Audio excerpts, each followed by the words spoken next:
பாரதியாரை பற்றி ஷார்ட்கட் பார்க்கலாம். அவரோட இயற்பெயர்னா என்ன?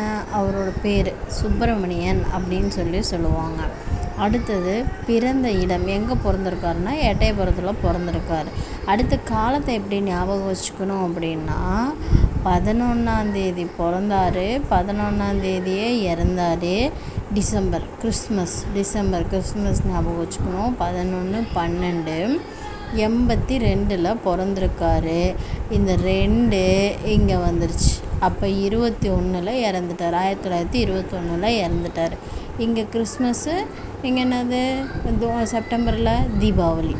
அடுத்தது அவங்களோட அப்பா அம்மா சின்னசாமி லக்குமி. அதை எப்படி ஞாபகம் வச்சுக்கணும் அப்படின்னா சின்ன லட்சுமி சாமி அப்படி ஞாபகம் வச்சுக்கணும். அப்போ சின்னசாமி லக்குமி.